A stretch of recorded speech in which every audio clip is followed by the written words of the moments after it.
Good evening, everyone, and welcome to the March 12th of 2020 Muscatine City Council meeting. Tonight's a in-depth meeting, so we won't go through all of our regular voting, just a little bit, and the rest of the time we'll hear some presentations. But let's start with the roll call.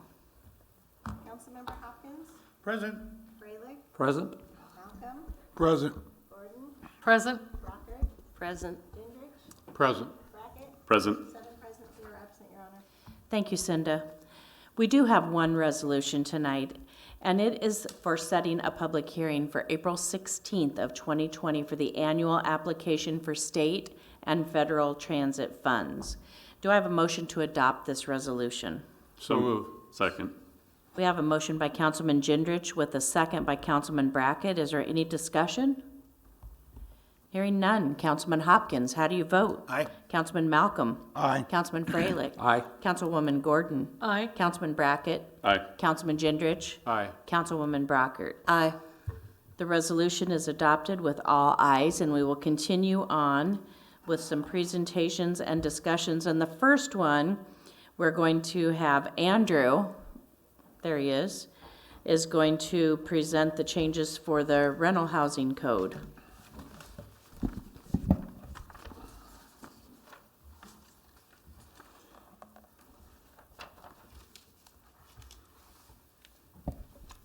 Mayor, Council, thank you. Tonight I'm going to be presenting the update on the rental housing code rewrite.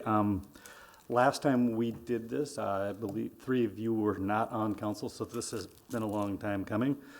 So what makes sense is to first kind of start off with what the intent of even doing this is. And there's several aims that we're looking to achieve here. First is to simplify the rental licensing process, to make the standards that landlords have to comply with easier to understand, to update those standards, and also to improve overall customer satisfaction with the process. Ways that we're looking to achieve this is to centralize all relevant housing code regulations into one single chapter. Right now, they're spread across city code, and there's various pieces of, for example, state administrative code that do apply to rental properties that aren't accurately reflected in our current code, and this would address that. We're also looking to make the code easier to understand through simplifying language and clearer organization of the code. Also significantly, is we're looking to significantly streamline the rental licensing, registration, and inspection process. So like I said, this is an ongoing process that began quite a while ago, so just to kind of bring them up to speed where we are. You all received the latest updated draft, and this updated draft incorporates prior council feedback, comments from the public, and most recently, review by the city attorney. So kind of start off going into some of the significant proposed changes to the licensing process. The first is the removal of the annual registration certificate. For those that don't know how it works now, if you are renting a property in the city, you have an annual registration certificate that you need to submit to the city. Then every 3 years after inspection, you have an annual license. We are going to do away with that and go back to just a triennial license, which is actually the way it was a number of years ago. The other thing that we're removing is self-inspections on triennial inspections. This was a change something we put into place, and I would say 2016, 2015. It was something other communities had tried, where in years where the city wasn't doing an inspection, the owner was supposed to go through with a checklist provided and do a self-inspection and submit that back to the city. It was hoped that would improve the quality, so we've done this now for a number of years. It did not achieve the results we were hoping to see. It just was kind of a burden for both landowners and staff, so we are now proposing to do away with that. So we're also doing away with the annual registration fee and just replacing it with the rental licensing fee. So this means that there's no longer something annually landlords will have to pay. There's just a licensing fee that occurs every 3 years with the relicensing upon inspection.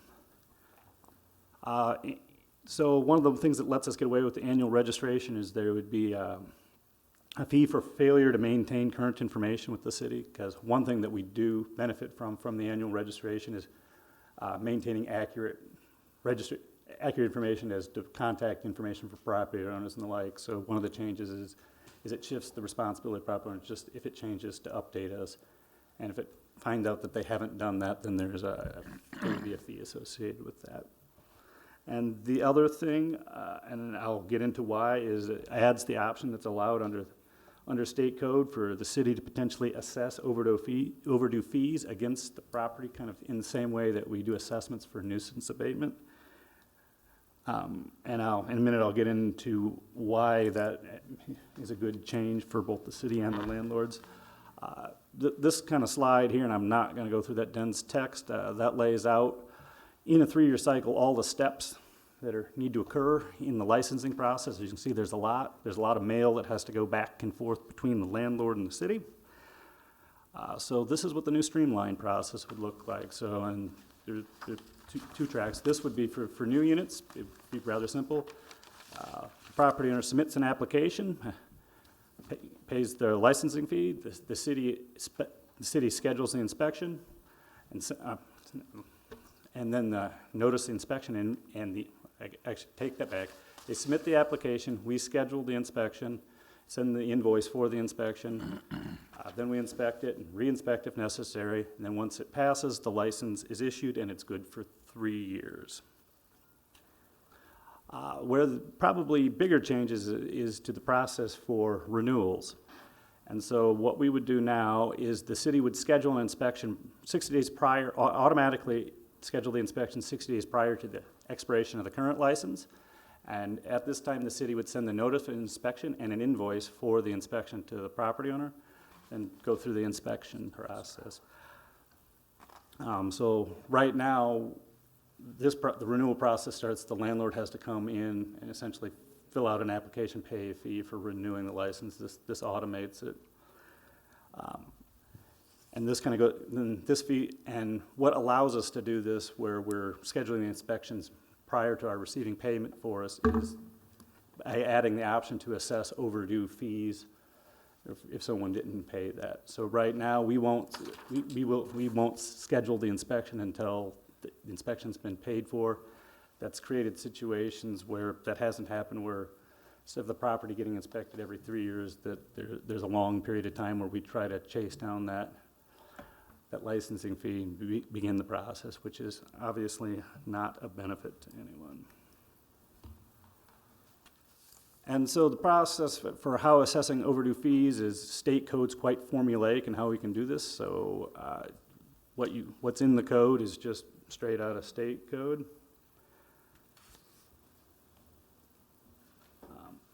And then kind of moving on to the second part of what's in the rental housing code. So I've kind of covered the licensing process. The other obviously major piece of it is the rental facility standards. And these are the actual standards that all rental properties in the cities must be maintained to. The intent is to provide minimum standards for safeguarding life, limb, health, property, and public welfare. The rewrite's intended to make compliance easier by making the code easier to understand and to make sure that rental facility standards are in harmony with other applicable rules and regulations. Good example of this would be the inclusion of requirements for carbon monoxide alarms that by Iowa administrative code that everyone in the state has to comply with. This kind of reproduces them in our rental code, so with the idea being that if you're a landlord, that everything you need to know and comply with to legally rent your property is in one well-organized chapter within city code. Also, I'm not, you have it, it goes on for pages, but these are some on the screen there. These are some of the basically the topics covered by the rental facility standards, and it is extensive, but I'm going to go through what I would consider about the 8 or 9 most significant changes. This is one that we had some significant discussion at council. I believe it was last summer or spring now. The requirement for screens, and what the draft in front of you would do is any type of screen may be used so long as they may be installed in a manner that securely and credibly keeps insects out. Based on council input, there must be at least one window per room that's openable that has a screen. So hopefully we now have it the way that there's a consensus that this is the way we want to proceed. Another change would be to heating facilities. Under the new proposed rules, the rental unit must be capable of being heated to 68 degrees at all times. Right now, that's only a requirement between 6:30 a.m. and 10:30 p.m., which is 6 degrees is pretty cold. And the other thing is how we would even enforce it during the other hours is a bit of a mystery. GFCI outlets, the new code clearly requires the installation of outlets in all locations that are required by electrical code. This makes it clear rather than having to reference the adopted electrical code and explain to people why that's applied. Now it's just in black and white in the rental code. Minimum space and occupancy standards. A little bit of a change here. So for studio or single room apartments, occupied by one person, it must be 120 square feet. For two people, 220 square feet. This is kind of a national standard. Pluck this one from the International Property Maintenance Code. And for dwelling units that contain two or more habitable rooms, every bedroom shall not contain not less than 70 square feet. And every bedroom occupied by more than one person must have an additional 50 square feet. In regards to smoke detectors and carbon monoxide alarms, updated our code to make sure that it's in compliance with the Iowa Administrative Code, which everyone is legally, and the interesting thing there is that applies to both renter and owner occupied, although obviously for owner occupied, that's not something we, the city, would enforce, but on rental units we do. And so those are some of the major changes. And the next steps in this process is once we have city council's consensus that the draft language in front of you is what you want to proceed with, I will then prepare it into an actual ordinance that would adopt it into city code and then bring it to city council for 3 readings. That could be, if we get the consensus with either what's in front of you or what's in front of you with some changes, we could start that at the first April meeting and have this wrapped up. I believe May 7th is the first council meeting in May. And with that, questions, comments, changes you would like to see? Councilwoman Brockert has some comments. Yes, Andrew. We all received a letter from Mike Allenbaugh today, Yes. and I'd like to read it to you. I am treasurer of the Muscatine Landlord Association, and I have looked forward to tonight's council meeting because of topics that directly concern us, but age, medical conditions, and the coronavirus compel me to do as many things as I can from home rather than attending public meetings. Concerning the updates to the housing code, the feedback I have from our members has been universally appreciative of the work you have put into clarifying the code, and we appreciate the fact that Housing Administrator Jody Royal Goodwin has diligently kept communications open between her department and the landlords and property owners. The only suggestion that keeps coming up is the requirement for smoke detectors. All codes that we are aware of require smoke detectors in each living area, floor, but we find this is not applied consistently. Often an inspector will tell us that we must have a smoke detector in each bedroom instead of each living area or on each floor. We would like clarification written into the code. The other issue relevant to property owners and landlords is the pit bull ordinance. We are often required to enter a dwelling when a tenant is not present to make scheduled or emergency repairs, and the dogs that may be very lovable with their owners, but they are extremely aggressive with others. I have had experiences where a 100-pound woman is holding back a snarling 175-pound dog with a skinny leash and telling me not to worry because the dog is just a baby and wouldn't hurt a soul. Within the past week, I have been attacked by an emotional support animal, and after I got it off me, the owner picked it up, held it and kissed it, and said it was meek and loving, just like she said. How would that have turned out if the owner had not been in the room to snag the dog? I have no doubt that these dogs are great pets, but in a rental property, there are dangers to people who have legitimate requirements to be on the property.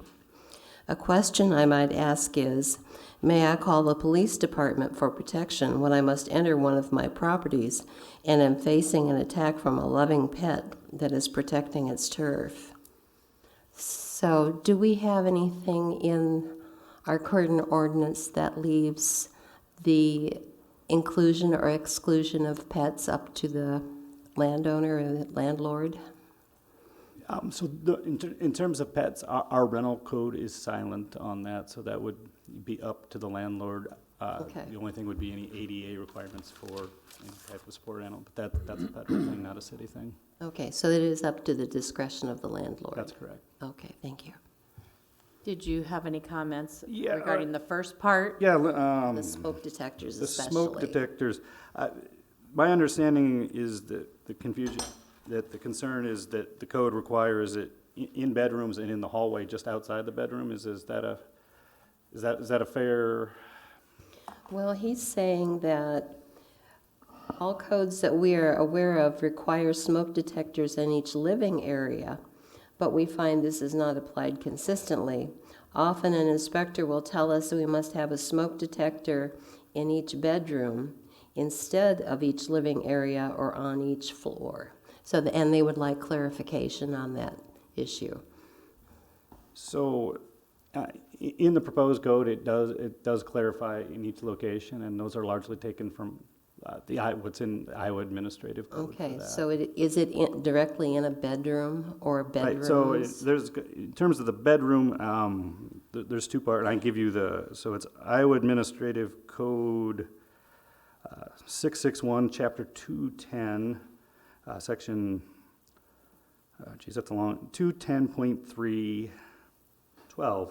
It says, on the ceiling or wall outside each separate sleeping area in the immediate vicinity of bedrooms, and then each room used for sleeping purposes. So what that, in terms of bedrooms, what that means, if you have a hallway, and then take like my house, for example, at the end of the hallway, you have 3 bedroom doors. In that hallway, you have to have a smoke detector. Then in Okay. each bedroom, you also have to have a smoke detector, and that's required by the state administrative code. So if in my house I only have the smoke detector in the hallway, I need to also install smoke detectors in the bedrooms? Correct. Okay, thank you.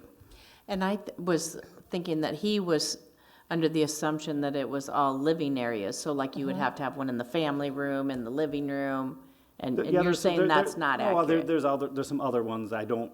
Oh, there are. Yeah, I thought that, the one that I've heard some feedback was, there was some confusion if that was an or, if you, in terms of the bedroom, you had to have one in each room or out in the hallway. Okay. Maybe I misunderstood. I think he's asking, if I'm correct, Okay. is it all living spaces or just bedroom and hallway? Yeah, there's other places. So what are the other places? do- Or you don't know right offhand? Hold. And say I have that. No, I haven't. Section F.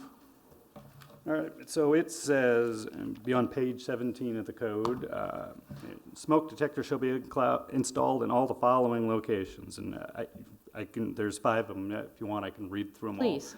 Okay, on the ceiling or wall outside each separate sleeping area in the immediate vicinity of the bedroom, in each room used for sleeping. Smoke detectors hereafter installed in areas where sleeping rooms are on upper level shall be placed above the stairways, in each story within a structure, including basements, but not including crawl spaces and uninhabited attics. In structures with split levels and without an intervening door between the adjacent levels, a smoke detector installed on the upper level shall suffice for the adjacent lower level, provided that the lower level is less than 1 story below the upper floor. In multiple unit structures, there should be a smoke detector in common hallways to 2 or more dwelling or rooming units. Smoke detector shall also be located in cellars or basements when such cellars or basements are used for storage, laundry equipment, or central heating units. So in addition to the bedrooms, and really more of a question for I'm not, this is the language that we brought in. This isn't something I live and breathe every day, but is basically bedrooms as we discussed, and essentially one on each floor, basic. So if all the bedrooms were upstairs, you would have it in all the bedrooms and in the hallway for the bedrooms, and then you would also need one downstairs since it's a separate floor. Right, and then it says in the basement, if, you had your Basement, if- furnace, your laundry, yeah, so. So I think then he would just want to ask that all of the inspectors make sure to Right, and so. enforce that consistently. Yeah, and so to that point, that's one of the reasons we're doing this, because right now, the current code isn't as clear on that. A lot of these changes are based on what's in the state administrative code, so even for the there isn't necessarily one place for them to go. So now there's one place where there's a list of 5 places, it'll be much easier to enforce and to follow. So that's kind of one of the things, the whole reason that we're going through this exercise. Thank you. Councilman Brackett had a comment. Okay, and I think I know the answer because you said that the code is silent on pets, but one thought that I had on the question in regards to, aggressive dogs inside of a rental unit would be, is there anything that would prohibit a landlord who wants to allow pets but not run into that situation to require as part of their lease that any tenant owning a dog have it kenneled when they're on site? That they require them to have a crate for it that they would put it in. I don't know if I can answer that, so that type of thing would be covered by state code where Okay. what sets forth the tenant-landlord relationship, which isn't something that we would Okay. govern. So, and that would be, my suggestion. I know when I have to have people come over, if they're afraid of dogs, I crate my dog. So. I think he was also asking, what if the owner's not home and he has to enter it because of some kind of an issue? They wouldn't know Right. to. Well, in a situation like that, I would recommend that he call animal control. That a landlord call animal control to assist them and see if they're available. I don't know if there's any reason that wouldn't be available, but that would be my Right. suggestion if they have to go in due to an emergency. Leases being a private, unless there's something in state code that prohibits a landlord from including a clause like that, I would assume that it's legal, but that would be obviously something to ask an attorney about. Sure. I'm not one. Thank you. Councilwoman Gordon? Yeah, I just have a couple questions, because I wasn't involved in the discussions last year, and so it's a little fact-finding. First, it's commendable that you're trying to consolidate all this, and that's great. You talked about asking your customers, you've asked the council, but some of us might be landlords and some may not. So how many comments did you get back from landlords, and did you do a voice of the customer with like the landlord group to say, read this, does it make sense, is it easy to understand? We did. Jody kind of spearheaded that, so I'll let Okay. her kind of speak to that process. Mayor, Council, Jody Royal Goodwin. So we have, since the very beginning, included the Landlord Association and anybody that's on their email list in the conversation. When we had the first draft, it went out to the group, and we took some comments back and revised with that. And then we have every rendition that has been created has gone out. And they've really kind of consolidated the comments to send back. So I have like 4 or 5 individuals who've sent me comments, but many of them are from the Landlord Association as a whole. And that's great, because they're the ones that have to interpret this. So then the next question is, since we've consolidated it in the code, do you have an FAQ that's easy to understand for like a new landlord or something like that, or a checklist that you provide also? Yep, so that would, once we know exactly what we're adopting, the intent is to create one of those, but that would be one of the implementation steps that we would take. Yeah, I think it would be helpful, especially like if there was a checklist as you use in, Absolutely, so continuous that's improvement. one of the things we're looking to do here in the coming months. Just two last things. How many rental units do we have in Muscatine, approximately? 3,000. 3,000? How many unique owners do we have? Okay, and that's fine. It's just that 3,000, it could be, In 1,500 the hundreds, but not the thousands would be my guess. okay. All right, thank you. That just helps sort of understand, because I heard like 1,000 a few weeks ago on one topic, and so 3. All right, thank you. Anyone else? Hi, Go ahead.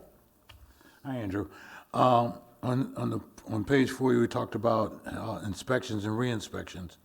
My question is, say I'm a landlord owner, and you come and inspect my property, and there's a problem that needs to be addressed. Will we be providing a formal letter explaining this is what we want you to do. Right. And how much time, say at least 30 days or something. Right, so how that works is after the inspection, you get an inspection report that to do two things. A, tell you passed, here's your license, or B, here's the items that you need to fix. Unless they're items where it immediately puts health and safety in danger, you then have 60 days to correct it before we come back and re-inspect. Is there a fee for the re-inspection after you've Not had? the first, so the first one is part of your overall registration fee. If we have to come back a second or a third time, then there's fees for that, and which is the way we're currently doing it. So Proposing no change to that. So they'll get 60 days, but they'll get it in writing explaining what needs to be done. So they'll get a letter saying what needs to be done and the date that it needs to be done by. Okay. That was my question. Thank you. Thank you, Councilman. Anyone else? Thank you, Andrew. Can I ask, is there a consensus to go ahead and proceed with drafting the ordinance for you to bring for the adoption? Or is there additional changes or discussion you wish to have? So looking for what council's direction is. No, I'm I looking think, for nods. yeah, having been involved in the discussions in this before, I think that you guys definitely took the requests and integrated those in a way that makes a lot of sense and fits what we talked about in the past. So, thank you. And I think especially the screens, that was the really big topic, was the screens, and I think it's workable now for everyone. I'd ask that we be provided the email copies of it for us to review and give us time to read it, because it's not, last time I think we got stuff that kind of dumped on us, and speed reading is not really my forte. Sounds like we have consensus to move forward, but we would like to have an email copy for us to be looking at as the dates start moving forward. So, yep, based on, since I didn't hear any based on what was sent out with this agenda, I'll send it out again, that's what I'll proceed with the ordinance that makes the necessary changes to adopt that at the first meeting in April. Sounds great. All right, thank you. Thank you. Sorry about that. Next, we're going to hear from Brian Steinman on the flood prediction and what our plan of attack is going to be this year. Good evening, Mayor and Council. My name is Brian Steinman. I am the Public Works Director. And I was asked to, hold on. Andrew, you broke it. I was asked to give a presentation on flood, on flood. So what I want to show everybody here, and hopefully the folks at home can see this as well, this is our city's webpage, homepage. Everything that you need to know or would want to know about flooding is conveniently located on our website. And I will now show you how to get there. So if you go to the homepage and you can go to government, and there's a large drop-down list, and you can go to Public Works, and click that page, and there's a handsome fellow over here on the right, and there are a list on the side with drop-downs, and one of them will say flood resources.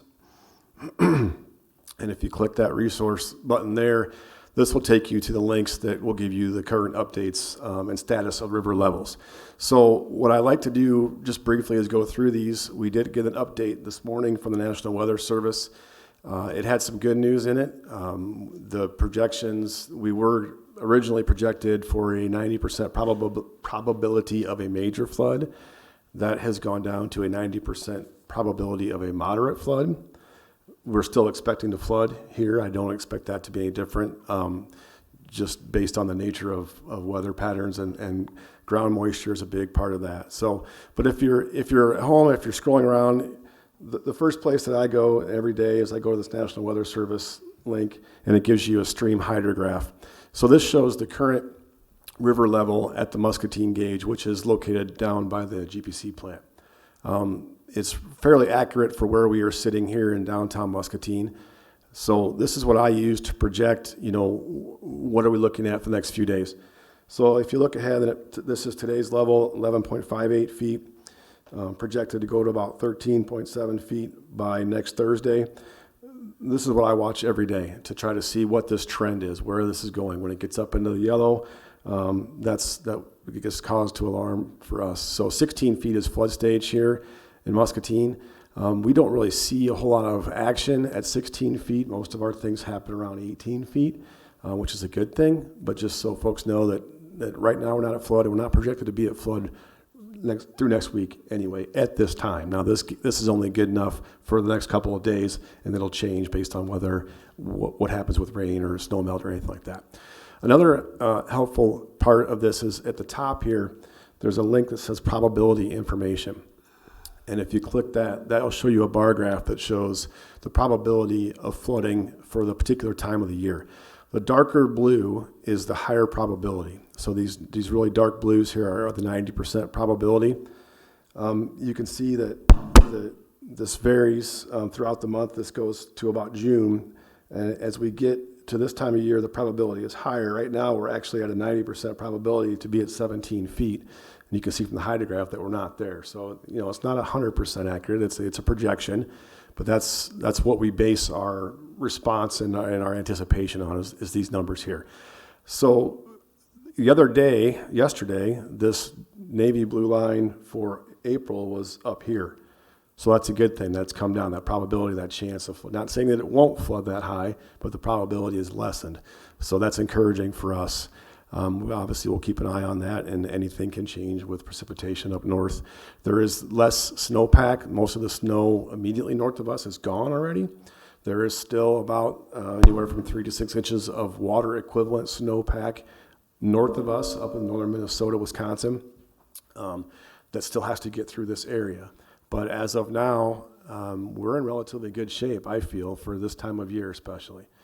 So also on this page, I'm going to go back to our, there's another link here for the core hydrograph. And this is a different river gauge link. It's a little difficult to see here, and I apologize for that. But there's more information here that tells you the stream level, the last year stage, the historic stages. That type of information is on this page. That page is brought to you by the Corps of Engineers. The third link here is another one that shows different river levels throughout the nation. And you can click on any of these dots, and you can see a stream gauge anywhere in Iowa, Illinois, Wisconsin, Minnesota. So very handy, very useful information. This is where I get my information from, all from the National Weather Service or the Army Corps of Engineers. That's how we do our planning. Further on down on our webpage, there are additional resources for folks here, different maps. Can you guys hear me okay? Different maps, different items. One thing I want to go over today is our flood plan action items, which is this PDF here. So this has come out of our flood plan, and what this is, instead of giving everybody the drilled down detail of what happens every level of water and who to call and what number and all that type of stuff that general folks don't need to know, this is what we have observed or what we do at each river level elevation. So briefly, at 10 feet, we have to close gravity mains. At 15 feet, we get water on the sidewalk at the transient docks. 16 feet is official flood stage. 17 feet, we prepare to see seep water and start pumping. 17 and a half feet, we get water. And basically, this goes down through what we do up to 27 feet. 27 feet is the top of the levee in Muscatine, and that's the end of the flood fight for us. After that, we're in big trouble, and we're looking at evacuations and other issues. Hopefully, we never see that, but that's where our efforts for flood fighting cease. I'm not sure what other information you guys wanted tonight. I know there are some folks here in the audience that may have some questions about how we're planning to fight floods downtown. But at this point, I'll take any questions that you might have about flood prep or anything. Go ahead. And my question is actually directly related to the last thing that you just said. So at one point in time, you had showed some of us, and I don't remember if it was before the council had the current makeup or not, a possible option down the road that was a wall that could be installed where it would have to be the linkages for it basically would be put in the ground ahead of time, and then it would allow for a quick installation. I think there's a fairly sizable price tag on that, if I remember. But what can you kind of refresh us a little bit on what that was, and if we wanted to do something along those lines, what it would take us, what we would need to do to make it happen. Yeah, so what we've been discussing recently is a demountable flood wall. It would need to be on the river side of the railroad tracks. And that, if it worked properly, that would protect Mississippi Drive from flooding. We would have to construct it, like you said, it'd be demountable, so there would be parts that would be exposed year-round, or possibly not. There might be just plates in the ground that we screw basically it's I-beams with slats. That would be the more permanent style. One thing to consider, no matter what type of demountable flood wall we use, whether it's HESCOs or sandbags or a demountable wall, whatever, we have to still get water from behind that wall out. So if it rains or whatever, or we have to block off the storm sewers to go to the river, otherwise we're going to defeat ourselves by coming underneath there. So those aspects are expensive. To valve off storm sewers, to get pumps and all that type of thing, that's a big cost that goes into this overall project. The wall itself is millions of dollars. I don't have an exact number, but more than 1 million, and probably not more than 10 for the wall. But then you also have the pumping and the valving and everything else. It's going to be in the hundreds of thousands of dollars. We did have a vendor came in a few weeks ago and did a demonstration to some of the folks here and some local representatives that have their own flood fights. And they have what's called it's called Tiger Dam. It's a proprietary flood fighting thing. For that equipment to go the length of our riverfront and tie into where our levee is, it's about $2.6 million just for that material. And you still have to do the pumps or the valves or whatever to keep the river from coming underneath. So it's a major undertaking. The good thing is with that plan is that we have interested partners. I mean, the railroad benefits from keeping the rail line open. H&I would benefit, Hines would benefit, all those people that are inundated by the flooding, they all have a stake in this. And they've all expressed verbally, nothing in writing yet, willingness to participate with the city in that. Because, well, we haven't worked all the details out, but because the levy is a core levy and the city is the sponsor, basically the owner, we would be the primary for grants or applications or whatever, and then those other agencies would be able to get on board and help us with that. We are working through the logistics now. Council authorized a survey that's been very helpful to us. We have been talking to the CP Rail, but we've got more to do, more work to do, and no matter how fast that work goes, it won't be in time for this year's flood. There's just no way to build a permanent demountable flood wall in time for this year's flood with the infrastructure I mentioned, with the pumps and everything else. So we're working our way through that. Staff is meeting with those guys on a fairly regular basis. I wouldn't say we meet like every month, but we have had several meetings this spring already, or late winter, or whatever you want to call this season. So we're working our way towards that. But at some point, we're going to have to come to council and say, we're going to have to request you to authorize, because we're going to have to pay somebody to design this, and then we're going to have to pay to construct this. Mm-hmm. And it's going to be a big number, and so we're going to have to decide, what it's worth to the community, and where are we going to fund it, and how are we going to fund it. So we're not there yet, but does that answer your question? That was maybe talked too long, but no, we're in the process of getting that together, okay, but we're not ready by any means now. Perfect. No, that was the kind of the update on that I was looking for. And then just kind of trailing off of that, what plans do we have in place this year? Is there anything that we're going to be doing as a city to help provide any assistance to the property owners that are in that highly prone area down there along the riverfront? So in our flood, excuse me, in our flood plan, that is not in our flood plan. The flood plan in the past has been to use the city resources to protect the city infrastructure, the streets, the sewers, et cetera, closing the floodgates. In the past, practice has been to give empty sandbags to residents who need them, and they would be on their own to get sand and to fill them. So any change to that, I would recommend, would have to come from the council and then direct Mr. Jenkins to have us do something like that. But it is not currently in our plans.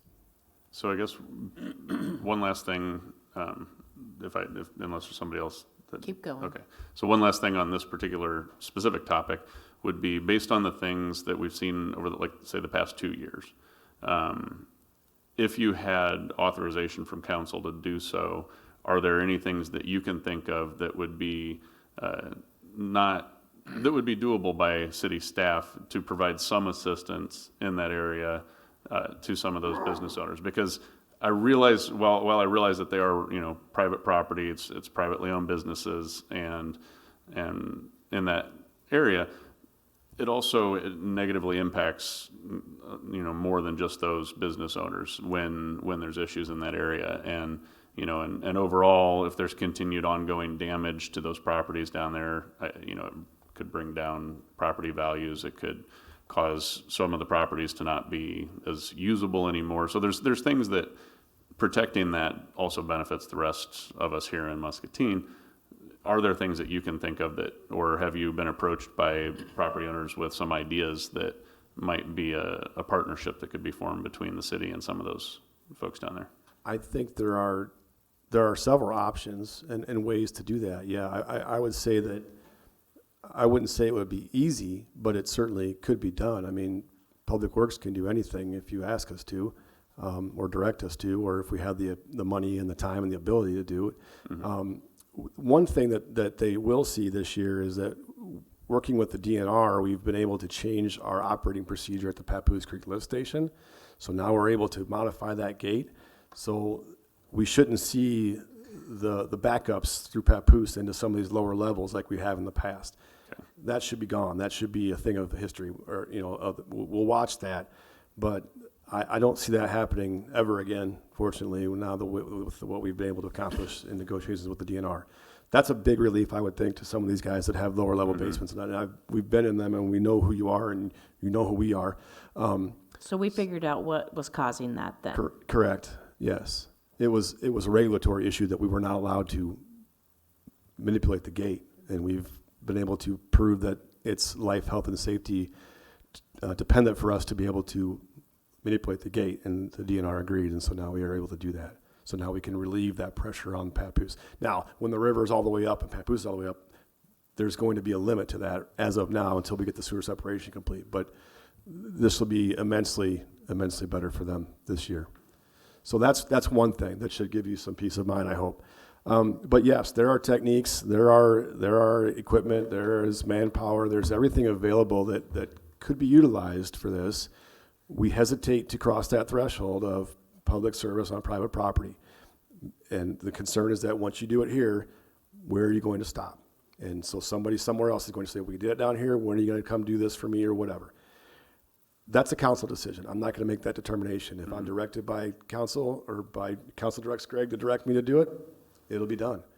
But that's something that you all would need to change the rules essentially to do that. I was an audience member last year when this discussion came up, and I think it was Mr. Derrick's. I think I was sitting behind, and Dave, and I was sort of surprised that we couldn't assist business owners along Mississippi Drive more than we did, that we had to stay within the boundaries of Public Works does this, it's your private versus public. And I think I'd like to see us try to come up with a plan to help them, even if it's one, I heard that we weren't alerting people or asking them how we could help them throughout this heavy flood season we had last year. I'd like to see a little more communication if we can, and if it means maybe it's not Public Works, maybe it's a different team stepping up and helping, then bring it to us too, to say what options do we have to throw a body at it if we have to. I mean, we have a treasure down there, and we need to protect the treasure of the downtown. So we can't throw a lot of money at it until you ask for the big project. But what can we do to help them? I still see sand down there in a parking lot, and I'm like, how many man hours would it take to help clean that up? It's just my thoughts. I mean, I was in the audience. Yeah, and I can get you numbers for all that. It still comes back to the, when we open that can of worms, if you will, how far do you want to take it? So once I'm directed to do it, I'll do as I'm directed. Well, I think we've spent so much time over the last few years to clean up the Mississippi Drive, to make the corridor better. We're starting 2nd Street to make that all be better. Really been working to improve our downtown. And by the time we get done with all of the renovations, if we don't have any businesses left, Yeah. because we've left them all on their own, then why did we even worry about fixing up downtown? Right. And don't take this the wrong way. I'm not trying to argue I with you understand. or say I I'm not going understand. to help, and I'm not But I willing to know help. that We are you- willing to help. I know but you network with other public works directors, and Yes. other communities do help their downtown. So how does that work for them that you don't think would work for us? It's a decision that their elected officials have made and authorized. That's But does that's it what work both for them then? well. I mean, I would it assume didn't you work guys- last year in the town north of us, but I mean they've done that in the past. In Davenport where I worked, we used to drop off sand, and that was it. You were on your own to get your bags and fill your sandbags. Here we do the opposite. We drop off bags, and you're on your own to get the sand, and you're still filling your own sandbags. There's limits of what you can do, and like I said, it's just that fine line that we walk is what's okay for one person, why is it not okay for someone else? And that's the gray area that I'm trying to stay out of, because we can't service everybody equally if we start doing that. But I'm not saying I won't, and I'm not saying it's not right. I'm just saying, tell me to do it. If that's what you want, we will do it. But I don't feel comfortable making that call and opening up the Public Works Department to that, because I know I'm going to get it from everywhere else. But really, if Public Works kept all of the flood off of Mississippi Drive, Right. that would help our businesses. Yeah, and that's what we'd rather have. That's the bigger project. Right now, I can't keep it off Mississippi Drive because I'm going to lose. The river comes out of the storm sewer at Walnut Street. That's our low point, no matter what we do. Without valving that off, I can't keep Mississippi Drive open. And if I valve it, then I have to pump it, because once it rains, then I'm going to have a pond there no matter what. So we didn't set it up that way because we don't have a place to set a pump, because the railroad tracks are right there and we can't get permission from them, and we don't have we could have put a valve in, but it didn't make any sense to do it because we couldn't pump it anyway. So we just saved the money until a future time. But, excuse me, so that's where I'm at. So what I'm hearing from the businesses, what they want to know right now is, what are our plans this year? So this big project isn't going to work. This big- What are our plans so they can make their plans? Yeah, our plan is right there on the screen. It's the same plan we've run since before I got here. It's the same plan we've run for the last almost 4 years that I've been here. When we hit the 20 feet, we lose Mississippi Drive. We close the gate at Mulberry. When we get to about 21 feet, we close the gate at 2nd Street, and then we monitor. We pump down to Musser Park at 17 feet because we get seep water up there. Other than that, we're fortunate in this town to have a levee that we can close it up and wait and watch. But as far as those individual businesses, we could close off Mississippi Drive and fight at Mississippi Drive, but now I lost Mississippi Drive. I've already got a detour down there. I don't think people are going to want to see that again. So I'm juggling this stuff, I trying to make it understand. work. But the short answer is, if you want, I can give you a list of products or options or anything that we could. Basically, what it is it would be from Sycamore Street up to Iowa on the north side of Mississippi Drive, I think is what you're asking. That's where most of these businesses are. Everything else is pretty much elevated enough where until we get to 26, 27 feet, 27 feet doesn't matter anymore, but 26 feet, we're pretty much dry. So. Go ahead.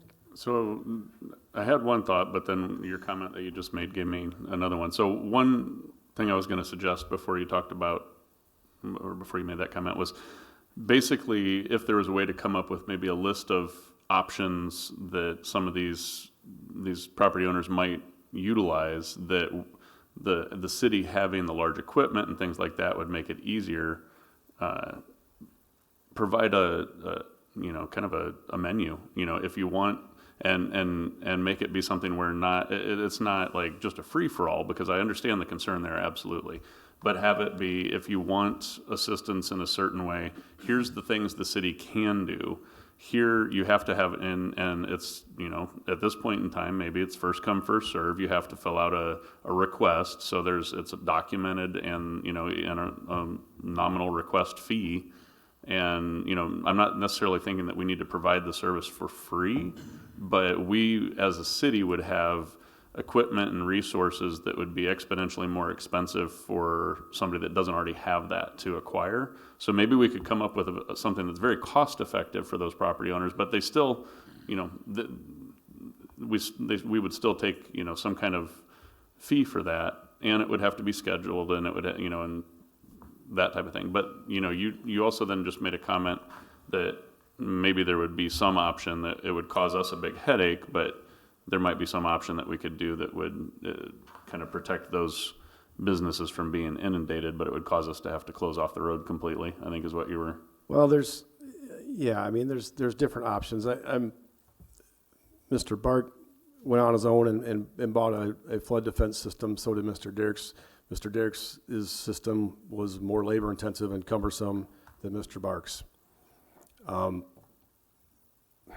I'm not sure how the city could have helped either one of those. I mean, we could have done the work, we could have took it down, we could have put it up, whatever, but should we? You know, that's the thing I wrestle with. So if the direction is yes, we should, then that's what we can do. But I mean, one guy did it one way and it worked for him, one guy did it another way and it worked for him for a while and then it didn't work. You know, what if I put up ours, what we think is going to work and it doesn't work? Who's liable for that? Does that come back on the city now, or are we going to get sued for that? These are all things that we need to think about. So, and I don't have those answers. So, like I said, I can provide whatever you ask me to provide. I'll do my best to get it to you. But at the end of the day, it's somebody has to still make a decision whether we're going to do this or we're not going to do this. Well, and I think on the liability side, I mean, that would be something where, you know, the city attorney should be able to provide us, you know, an idea of if there's a way to make it so we're not liable for the failure of a system that, you know, that we would put up, you know, as long as, you know, that when they agree to that specific item, you know, they're also agreeing that they're still taking on the liability themselves. So, I mean, I'm just kind of asking for maybe get a little bit creative with, you know, with some options, bring it back and say, here's what I think we could actually do.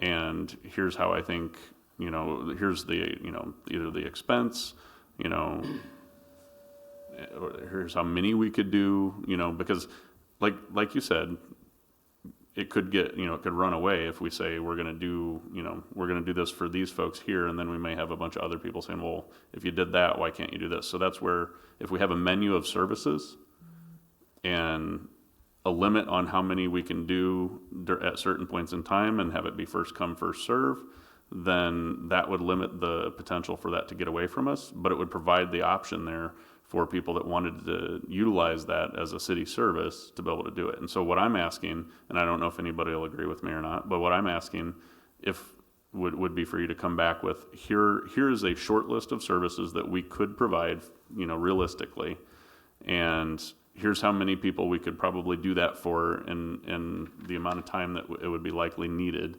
and here's how much it would cost us. You know, and so that way it allows you to pick the things that would be most efficient for your department to be able to do, and not some wild idea that I might have that wouldn't work at all. But you could utilize the ideas that you think would be most effective and easiest for your group to work with, and you know, and how much it would cost. You know, man hours and you know, any supplies that might be required. Do any other council have any, I'm sorry, were you? No, I was just saying, and I'm not asking for an extensive big list, a very short, you know, keep it simple and have a few options available. Just Go ahead. Oh, sorry, Lon. John, go ahead. I just want to bring, because we walked through and talked to all the businesses We did. last year. And I thought it was interesting hearing the business people who felt that the city didn't care. You know, they were left to fend for themselves. And I think we should be approaching this with the understanding that we're neighbors, and neighbors are coming to help neighbors. It might cost a few dollars to help, but we're here to help each other. And I think that's really important to do, because we're all family. And so I think that's, if we can come up with a short list, like he said, that we can provide services. Because my friend back there, his parking lot is still full of sand. Well, I don't know why we couldn't take a bobcat or whatever and move the sand out after he took his barriers down for him, help him out, and maybe have a street cleaner come along maybe a couple hours to get it done, maybe a couple $100 he'd had to pay, but that's help. I mean, and it was one less thing he'd had to worry about. He had enough to worry about with water all inside of his business and on his vehicle. So, just neighbors helping neighbors. We need to approach this from that attitude.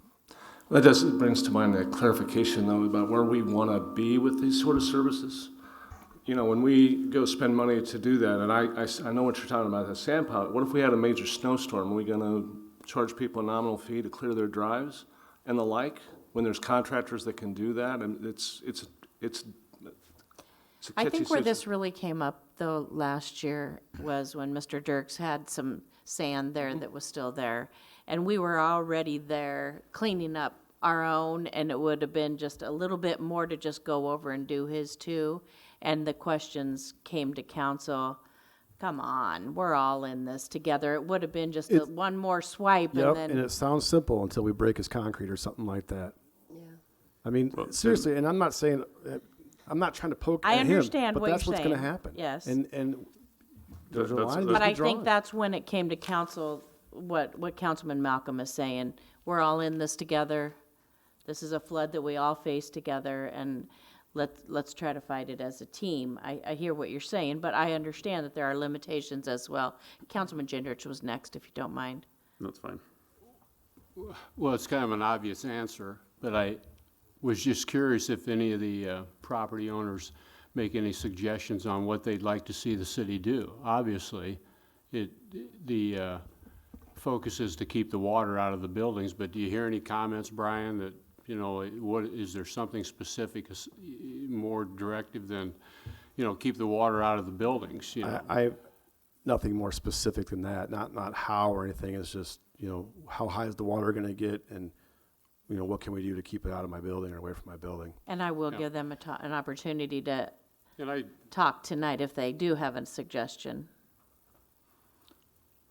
well, I think it'd be good for the council maybe to come up with a plan where there are two or three locations where we not only, we provide sandbags, but we also provide 2 or 3 locations where there are piles of sand that we deliver and drop down there, and maybe then get that cleaned up. Maybe that would be something reasonable to do, and without going to the, the whole process of scheduling and first come, first serve, and some of those strategies. But, it's new to me, to help try to manage the situation, but maybe a couple of things like that would help. I don't know.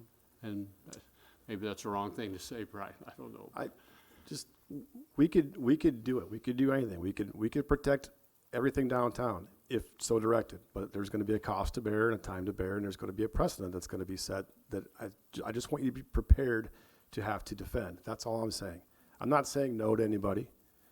That's not my intention. Anyway, if I sound like that, I apologize, but I just want you to be cautious when you set a precedent here that's where we're going to go. And I want to compliment you for being clear on that, and I certainly see your rationale. Yeah. Thank you. Thank you. Councilman Brackett. Okay, so just to clarify on the shoveling people's sidewalks or whatever thing, that the suggestion I made clears us of running into that if we have a set menu. Here's the 1, 2, or 3 things that we will provide in the situation of a flood in this specific area. We have a lot of things in town where it's very zone specific.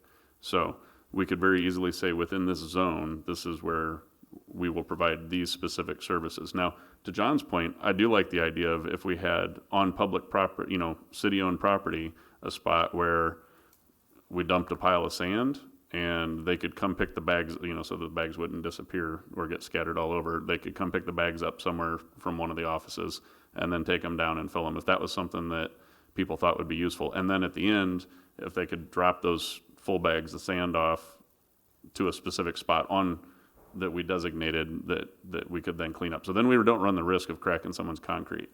However, as I had said on the suggestion, or maybe I didn't make it clear, but on my suggestion of having a menu of services, have that be something that there is, they have to sign off for us to do it. So they have to sign something that would be legally binding and freeing us of liability if we, if they say, come drive on my concrete with your, 3-ton vehicle, and we drive on it and it cracks the concrete, they've signed something saying that that's on them, not us.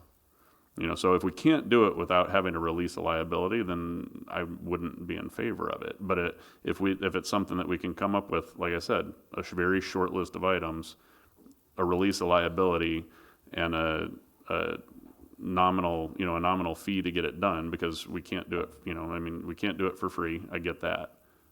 But if we can provide something that is much more cost effective for them, because we're doing it and we have all the equipment already. So not looking to start, plowing people's driveways or, building, gazebos for people or anything like that, but have a very specific, and I appreciate your stance on it and the caution that you express. That I don't just, that makes a lot of sense, and I understand where you're coming from there. And so that's why I do think that we should try and get a little bit creative, but make sure we're, as a city, that we're protected as well. So I've made that suggestion, and I don't know, I'd look for support from others to see if they would be interested in having you look at a couple of options. And I think communicating with the business owners down there to see what they, and maybe some of them are going to come up and speak, I don't know, but see what they think would be useful in that short list of options that we might be able to provide.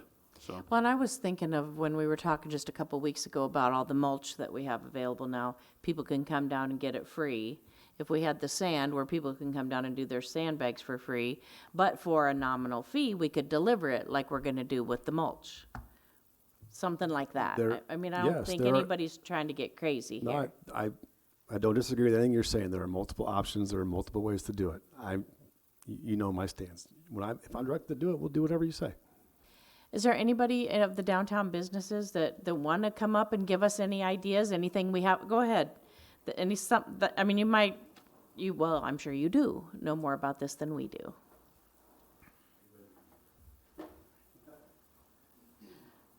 For the record, would you just give your name and address, please?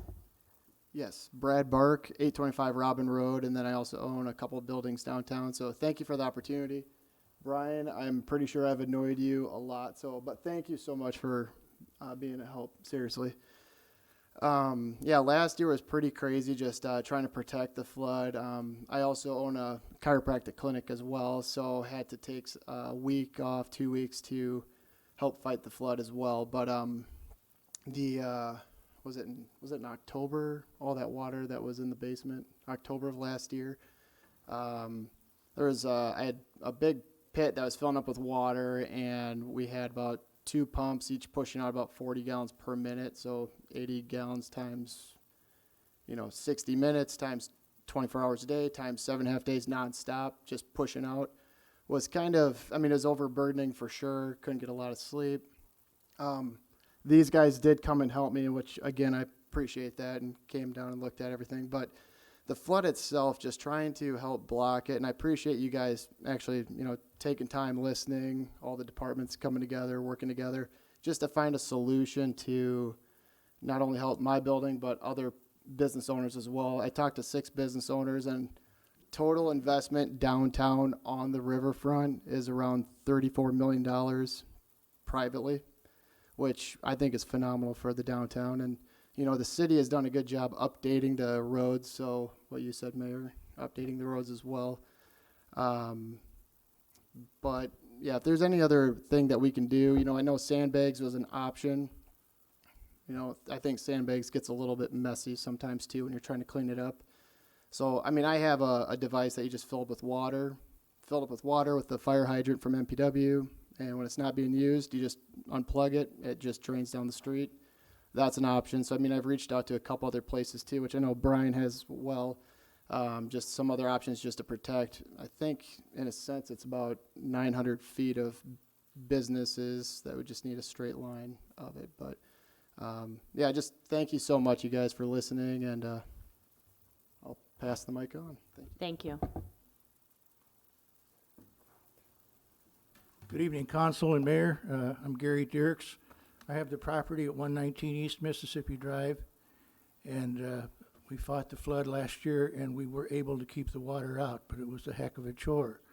I remember we went down at 4:30 in the morning on a Tuesday. I didn't go home till Thursday afternoon.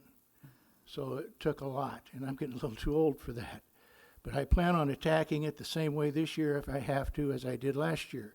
I have far more HESCO barriers inside the building than I even used last year, which I purchased myself. The reason the sand is still in the parking lot is because of the expense of getting more sand up to my location. I paid up to $300 a load to have dump trucks bring me sand. And it's still there because I know I'm going to need it again. We learned a lot last year. We're going to do it a little bit different, but primarily the same. I know there's been some changes. We're talking about the gate. The water still comes through the tracks at like 21.7. So that gate after that point, I guess, doesn't really mean anything. Sandbags can be a little messy because like last year, 99 days, they started to disintegrate and come apart. And we found some of the plastic that we used on our HESCO barriers started to disintegrate and come apart also, so we know what kind of plastic we need to use. We know the size. I spent a day in Davenport watching how they did it before I researched it more and did it our own way. Theirs failed because they made a mistake. We actually got far more help from the railroad, of all people, than we did from the city. I appreciate the empty bags, but all I would really ask for would be some end loader time and sand. That's all I need. I wouldn't be concerned if a window got broke or something during the exercise. I'm not going to sue the city or anything if they try to help me. But they could do in a half a day with an end loader and with sand what it took me 3, 4, 5 days to do. And I don't know whether I can count on all the help that I received. A lot of volunteers last year. I don't like to have to use these people year in and year out. So all I'm looking for is a little end loader time and some sand. And Brian Hahn was very hospitable as far as selling us sand at a reasonable rate. And I think that would still happen, but it's the cost of getting it up here. Thank you. Thank you. Hi, I'm Dave Armstrong. I have the properties between Gary and the hotel, the old Hotel Muscatine. And first of all, I want to thank you very much for taking care of the flood, the gate, the pump station, because that's been our issue for 25 years. And so when we talk about the city not caring, a perfect example is when the water was coming so quickly into our buildings from that sewer problem, a city employee was there out front on the corner talking to somebody that worked at Stanley Consultants before. I asked him to come in and look, and that person said, "I don't have time. You'll have to make an appointment with me." And I said, "But I want you to see what's happening right now because you've told me it's from our toilets." And I was told, "I don't have time." We had a heated argument, and I walked away, and so did he. That's what makes me think the city doesn't care. That's very disheartening. You know, I'm just asking for some help like that. Now, I'm hoping this will take care of that. That'll be a much, much improved situation for us. As far as the sandbags, we appreciate them. They're hard to fill. You have to get volunteers. Sometimes you get them and sometimes you don't. Something as simple as the city putting out on their Facebook, "Hey, we're dumping some sand downtown. Any volunteers that could come help these business people come down?" Just things like that, city press releases. They don't have to come on my property and build sand walls, but just some help, like Gary said, getting the sand down there for us so we can fill it, getting some help with some volunteers, maybe acting like a community that cares about their downtown would help a lot. And we had great volunteers. I'm not saying we didn't, but we had to go out and push and beg, for them.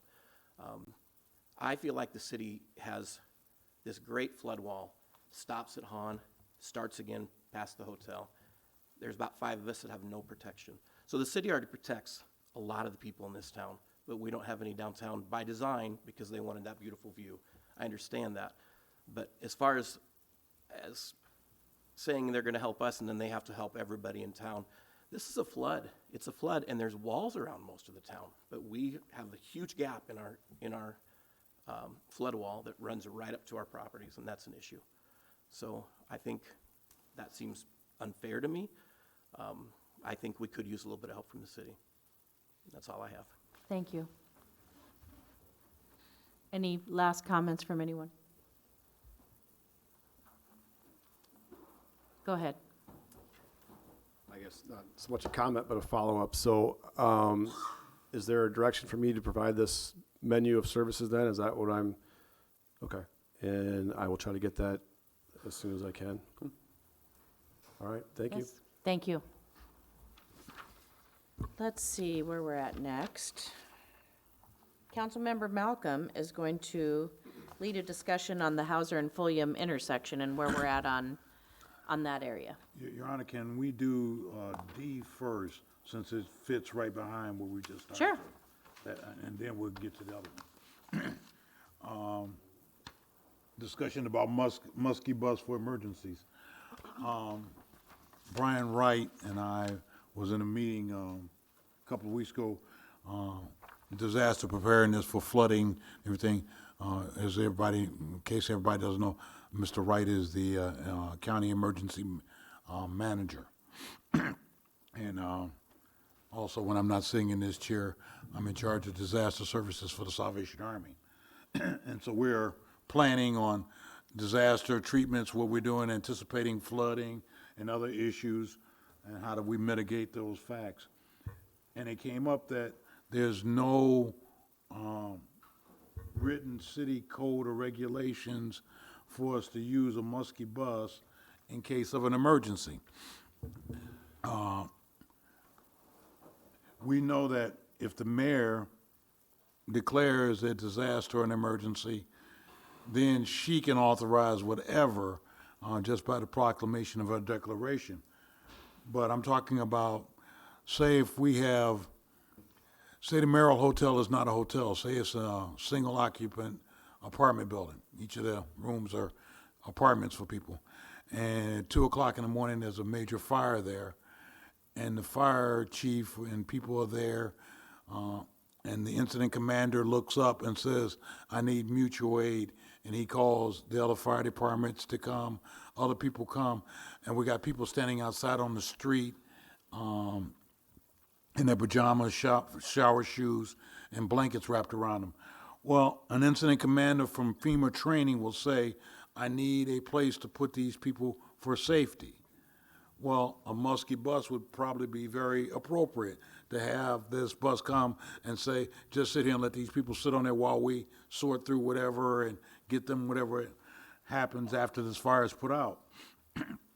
We can't do that now unless the mayor declares a declaration of, and I'm proposing that we authorize or do whatever we need to do to allow an incident commander to take the authority to do, because even if the mayor declares a disaster, the incident commander is the one that's going to still direct traffic. That's what he does. And that's the way the FEMA regulations have set it up. Is it possible that we'll probably have some overtime involved with this person who's driving this bus? Yeah, that's probably possible. We might be able to work it out, give him some comp time or her some comp time, or a couple extra days off, I'm not sure. But we need to have this tool in our toolbox to use for an emergency. And Brian was the one that brought it up to me. I'm not sure, I don't remember our discussion, but he had a discussion, and he says, you guys are aware that you don't have any provision for this. And I go, huh. And I know 2 years ago when we had the tornadoes on the south end, we set up shelter in place at the Salvation Army, and the Red Cross and all of us was there, but nobody came. And after walking around asking people what went on, everybody said, well, we didn't have any way to get there.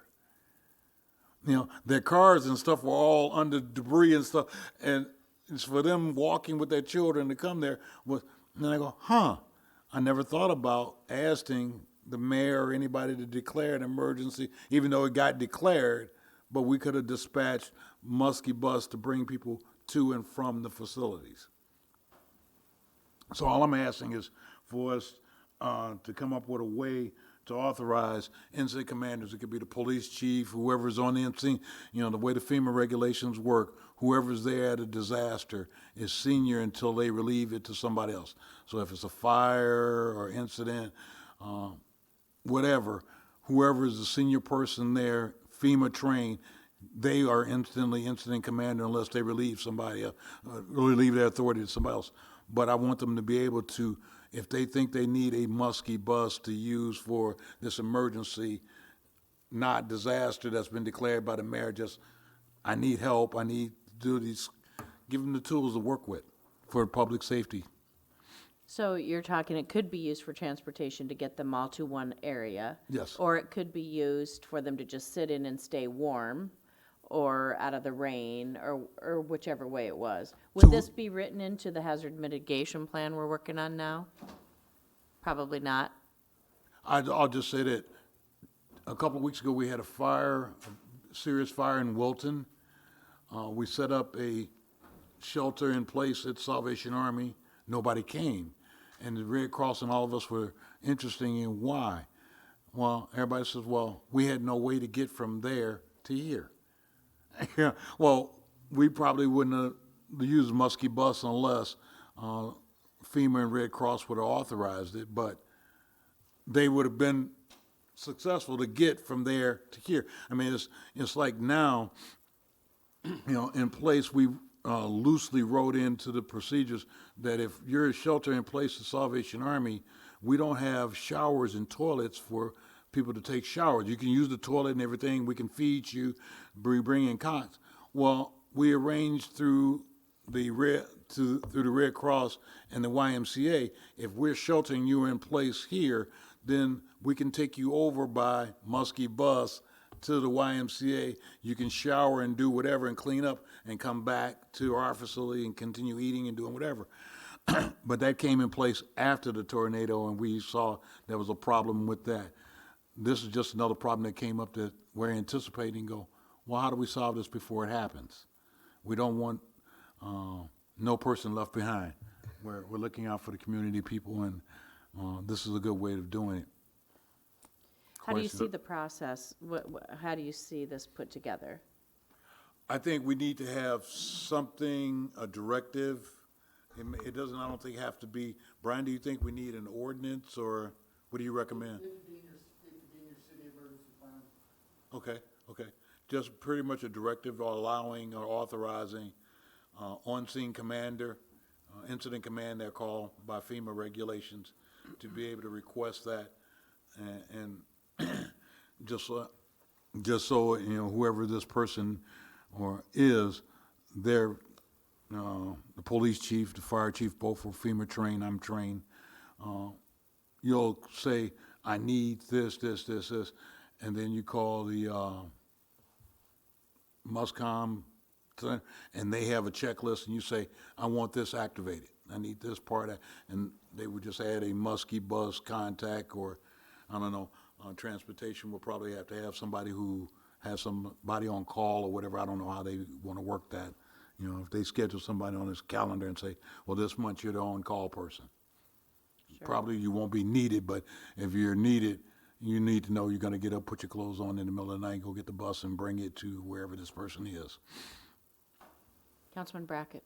So yeah, I like this idea, and I'm wondering if we can come up with if we can have an action item with just ask for a consensus to direct staff to work with our, the police chief, fire chief, probably Mr. Wright, and of course Public Works, because they is what the bus falls under, and come up with an idea of what we could do, what would be feasible, and bring it back to us for approval, and so that we can, the people that would actually be dealing with it can put together the plan based on the need that Mr. Malcolm was just discussing, and I think that would be, I would ask for consensus on that unless anybody. And then we could vote on it at that time. Yeah, then we could vote on it. I don't see this as something that happens on a regular basis, but as we were preparing for flooding and talking about that, well, what happens if we need that in the middle of the night because there's a break in the levee? Right. Incident commander needs to be able to, he doesn't need to be able to call the mayor and say, hey, the levee broke, well, can you declare a disaster?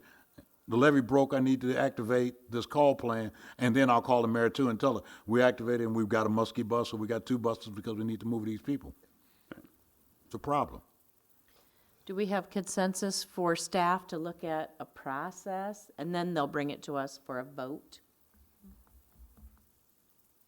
Yeah. Yeah. I'm seeing enough heads nod. So if we could work on that, Greg? Yes, please. Doesn't the Salvation Army have a 12-passenger van as well? Yes.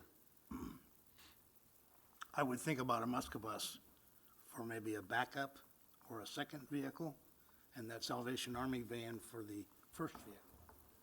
Well, sometimes the Salvation Army van, like this week, is not even in the state, it's somewhere else. We don't have a disaster right now. No, but the lieutenants there are transporting stuff back and forth between Peoria and Chicago quite a bit, and sometimes they go in even further. So you can't count on where that is some days, But we know where the Muskie bus is, and we know where they park, and if an emergency happens, I want to be able to pick up the phone and know it's going to show up. We can have more discussion and questions when they come back with the plan as well. Okay? Next, then, Councilman Malcolm, do you want to continue on with Hauser Sure. Fulham? For our thing about Hauser and Fulham, our favorite intersection, isn't that right, Jim? Since I've been here, we've had a lot of discussion about that. Councilman Brackett and Council Nadine and I, the three of us walked that intersection. We talked about it. We spent a lot of man time. The traffic committee spent a lot of time over the years with this. And I came up with one thought. I spoke with route drivers that travel that area a lot and asked them, what do you recommend? These are professional people that drive up and down this area every day, making runs to the stores and businesses over there and just traveling through that area. And all of them says, just restrict the left-hand turns. I thought about it. It's cheaper than a roundabout. It's cheaper than a traffic light. It may not work, but we don't know unless we try. Let's try this. And my recommendation, and I ask is, we put a yellow sign that says, no left turn from 7 a.m. to 9 a.m., no left turns from 4 or 2 p.m. to 4 p.m., Mondays through Fridays. Let's put it there. I don't think the sign will cost $13,000, will it? Okay, good. And I'm just checking out. I'm just giving you guys a hard time. But if we put 2 of these signs up between now and the end of school season, we can monitor and see how well it works. We don't have to have the police sitting there by the signs to see if people are making turns or not. You'll know if they're doing it. People will complain. And then every once in a while, if a police officer happens to be in the area and he notices, well, you just made an illegal turn on when you're not supposed to be turning there. Okay, fine. But it should be inexpensive, doesn't cost a lot of money. If it works, we win. We saved a lot of money. We saved some hassles. But we're at least trying. And I think this is a try. It may not work properly, but, let's take it for a test drive and see how it works. Councilman Brackett? So, and we really would only need one, because it would only need to be on the corner, on Fulham, where you see it from Fulham, no left turn onto Hauser between, during that time frame. When we get more traffic coming from the other side, might need it there as well. But this is pretty typical in a lot of places, because I travel, I've said this before, I travel for work, and there's places where people get used to it. There's places where I go that, there's in Phoenix where there's like 8 lanes of traffic, and 3 of them change to one, a different direction at certain times of day, and then these other 2 change to a different thing at a different time of day, and there's signs for it and people get it. So a simple no left turn during these hours, to me, makes a lot of sense. Well, Councilman Fraley. I've sat up there and watched traffic many times now, and there's no way one sign will do it. It's all 4 corners, because the people that are coming up Hauser from the parks, they're turning left into I guess it's West Fulham, and they block traffic. And there are people coming down Hauser turning left onto Fulham, block traffic. And that's where the backup is from Fulham down Hauser Street, and from Fulham down Fulham Street, east. And it's all 4 signs. If you're gonna do one, you gotta do all 4. Okay. So you're saying people on Hauser turning left onto Fulham as well? Yes, because As well as they back people up. turning left Yeah. from 10, Fulham 12 onto cars Hauser? backed up at a time. Yeah. And I can see easily getting down to the next So intersection. that's just two though, right? No, but you need four simply because you just can't do one and not the other. It's ought to be all four. Am I right? Where are the other two gonna be? What am I missing? One on West Fulham coming onto Yes. Hauser, one on Hauser Street coming to the west, one on Hauser Street going to the east, one on Fulham coming west, east. Okay. So you can't turn left on anywhere? No. Make it all right turn. Yeah. Yep. All right turns. Try it. It's an inexpensive test to see if it works. Are those something we can make?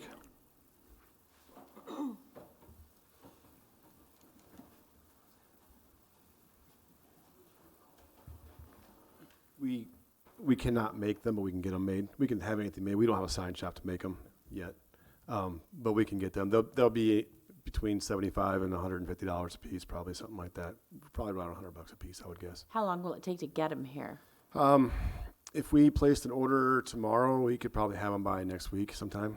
So, Because we're running out of school days to be Sure. able to really have a basis for a decision, yeah, Well, actually, that'd be perfect, because next week is spring break. right? yeah, okay.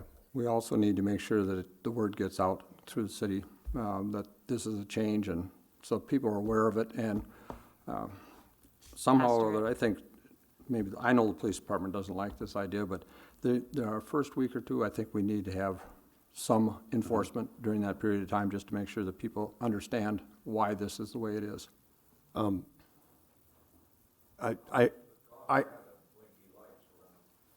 More. Those are I heard yellow. Would you mind if we just made sure that it matched the manual of uniform traffic control devices? Because Yes. yellow Oh, might not not be the at right all. color. Okay. Yeah, go so- by the code. So the wording that I have is no left turns Monday through Friday, 7 a.m. to 9 a.m. or 2 to 3. 2 to Or 2 to 3? 4, I'm 2 sorry. p.m. to 4 p.m. Okay. What I'll do is I will make up a prototype. I'll send it to council. You guys can look at it if you're okay with it. I'm assuming you all agree to this anyway. And then we can proceed to get an estimate and go from there. Sounds good. It would be good to have them back up. Yeah, and When to school put blinkers spring around break's them, over. you're adding about $1,000 a piece to do that. So. Okay. But maybe we can put a flag on them too, to start with. But no, Yeah, I the No, think flags we are make more do. attention. We can put orange flags on them. I mean, there's more expense to that. We may have those. I have to see what we got in stock, but if that's what you'd like to do, we can do that as well. How about a city flag? I'm gonna sit down. Thank you, Brian. Now, Brian, is it generally a change like this to traffic control is an ordinance change, or what do we have to do? Well, yes, actually it is. It does take council action to approve installation of something like that. So what I'll have to do then is put together a motion, come back. So I have to come back to the next council meeting, and then you could approve it, and then we could get them in. Sure. Yeah, and so you know, it's not a big expense, but it is unbudgeted, so it'll come out of somewhere else, but it shouldn't be that much, so. All right, so yeah, good point, thank you. So I'll put Thank that you. motion together and bring it back. Thank you, Brian. All right, our last agenda tonight is a discussion on the Port Authority. Carl Reichert.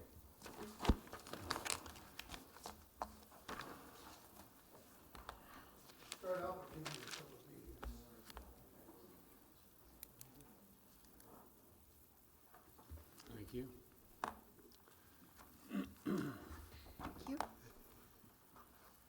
Thank you. Thank you. Thank you, sir. Two, wow. Fancy. Thank you.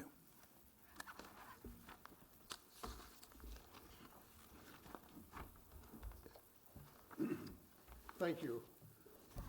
My name is Carl Reichert, and I'm here tonight because to make a request of the council that, very simply stated, we get started on possibly doing a port authority for Muscatine.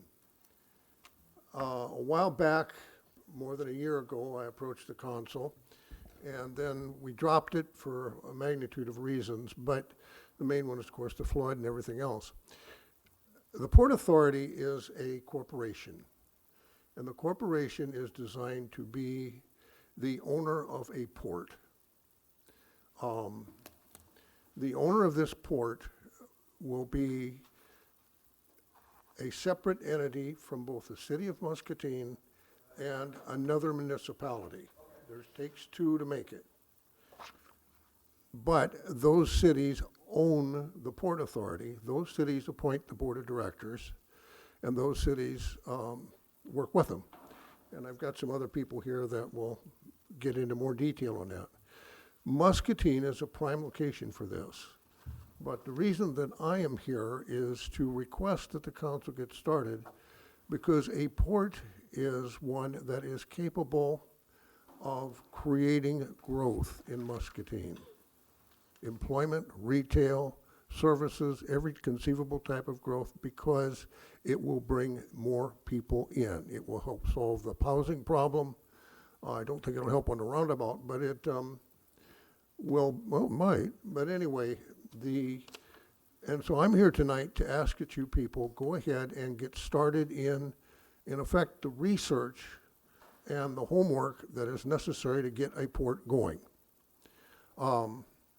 There are several issues that are involved in this. The number one, and the most paramount one, is that there has to be another municipality to participate with you. What that takes is not only your consensus that you want to do it, but it also takes your ability to sell that other municipality that they want to do it. My first recommendation is that you talk to the Muscatine County Board of Supervisors. I can't do it. I can talk to them, but it's more important if you guys do. And I'm hoping tonight that we can get, and that you would see the consensus to get this started. Am I asking you to spend any money? No. I'm just asking you to commit to the cost of having your city staff get back to you, approach the county with us, and do whatever is necessary to get it going. Then the decision comes back, which you two would meet together and decide who's going to do it, how it's going to do it. Then it would be a question of getting it started. You're not alone in this. It doesn't necessarily have to be the city of Muscatine. It could be the city of West Liberty, Wilton. It could be the county board of supervisors and the city of Fruitland to do the Port Authority. But the Port Authority is, whoever does this is going to be the recipient of growth. And this is the thing that I would like, and this is what Muscatine needs. I asked Dave to tell you why. Muscatine is unique in its ability to have a Port Authority. If you want to come up, Dave, and say. Carl, could you share a little bit? I know I've been talking about this a lot at our bi-state meetings, because this has been going on all the way from a lot higher than us, all the way down to the edge of Iowa and into Illinois just a little bit. Can you give us an update on what that's all about? From the Mr. Corps of Sinclair's Engineers, we going to have do the it? speaker will be Okay. here tonight to, not only that, but explain how a local Port Authority will fit into the overall Port Authority. Okay. The thing I want to emphasize more than anything is if you have a local Port Authority going before the others do, then you're going to be the one that gets the expansion and the growth. Dave, go ahead and tell him why. Why Muscatine? Muscatine became a shipping port because of almost an accident of geology. I want you to look up at this mural. I totally forgot that it's in the city council chambers. And it shows a photo of Muscatine in 1870 in the top panels. And if you look really close, it tells a story. What happened is when the early settlers swarmed into what was called the Wisconsin Territory then, but is now Iowa, they found along the river there's these high bluffs, and it made it very hard for somebody on foot or horseback or had a horse-drawn wagon. When you crossed the river, it was very difficult to get up on the prairie where the good land was, where you wanted to farm. But every once in a while, every few miles along the river, there would be a creek which had washed down that bluff. And Muscatine, right where Muscatine sits, not only were there 2 or 3 creeks that cut down the bluff, but there were Indian trails. And they all radiated out from that riverfront, you see, and went up in the bluff. So you had easy communication with the farmland. And so this was a natural place for steamboats to stop to take on cargoes. And so our industry grew up around it. One of the numbers I'm fond of is in 1870, just about after this photo was taken, the Port of Muscatine shipped 160,000 barrels of flour. If you look dead center, you can see Bennett's Mill. It's Bennett's Flour Mills, one of the largest flour mills in the region. We actually had 10 flour mills in Muscatine County. Several of them, incidentally, were right in downtown. If you look across the street, Pine Street, from the Bennett's Mill, you can see the pork house. In one year in 1870, they shipped out 57,000 barrels of salt pork. And that's how you got your pork, no refrigeration, so it had to be salted. And they farmers used to drove hogs down Mulberry. And they would come along with a dog and a switch and a herd of hogs and drive them down to the pork house where they met their demise, and then they were shipped out on a riverboat. We had manufacturing, we had saddleries, we had machine shops, we had foundries, we had a lot of canneries.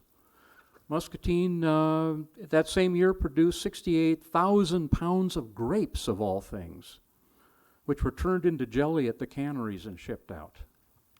So we've always been a port.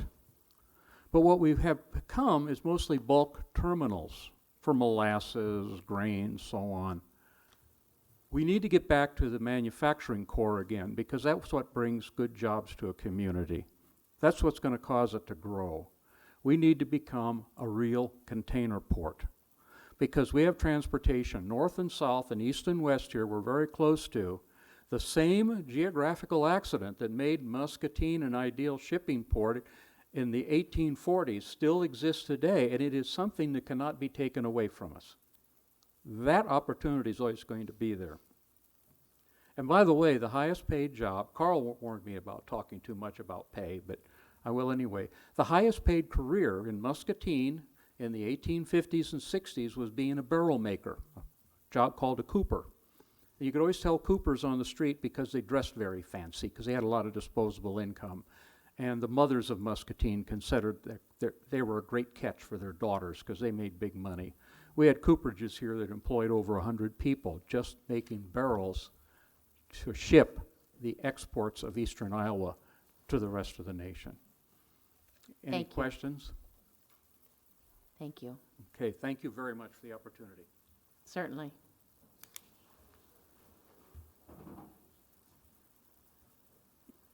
While she's walking up, can I make a comment? Sure. I know that we have an upcoming meeting with the County Board of Supervisors, and I guess I would request that this topic be added to the agenda for that meeting. Actually, our agenda for that meeting is going to be March 24th at 7:30, and the location, I don't think did we get it nailed down? Yes, sir. Is going to be at Discovery Center at 7:30, and that's going to be a joint meeting between the County Board of Supervisors and the Muscatine City Council. Our entire topic for that night is going to be the levy. I'll talk to Jeff Sorensen, but I think it'd be pretty tough to add anything in with that meeting. But I can certainly meet with him about that. Please go ahead. Hi, my name's Duffy DeFrance, and I think that Port Authority could grow Muscatine and Muscatine County. With the Port Authority, there would be a need for skilled employment, so population would increase. Therefore, we would have more businesses. Industries may want to be attracted to Muscatine and locate here. There would be increased population, so with more people, you would need more housing, more shops, services, goods, schools. They would support schools, organizations, sports, parks, our library, our museums, our arts. Also, with the Port Authority, there would be cheaper transportation for the goods and for what our industries here would be able to ship their goods out at a cheaper price. So cheaper transportation is a big plus. Also, it would increase the tax base. That would be very helpful for the city of Muscatine. In the future, the Port Authority could build and maintain warehouses, distribution and logistics centers. It would be a good marketing point for the Chamber of Commerce, for the city of Muscatine, the county, to bring in more people. You could go to the coast and really sell Muscatine with the Port Authority. Instead of being stagnant, as Muscatine is right now, the Port Authority is a way for Muscatine to grow into the future, achieve many dreams, long-range planning goals, help with marketing, selling advantages of a Muscatine living. It is also planning for our children and our grandchildren as a place to stay in Muscatine. So I encourage the City Council to research and to consider the Port Authority. Thank you. Thank you.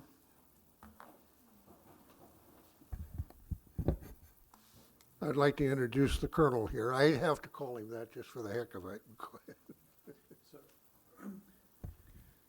Mayor, council members, I'm Bob Sinkler. I spent 30 years in the Army Corps of Engineers. A few months ago, I took on a volunteer project to create a port statistical area in eastern Iowa and western Illinois to kind of put the region on the map. And I'll back up a little bit and tell you why I volunteered to do that.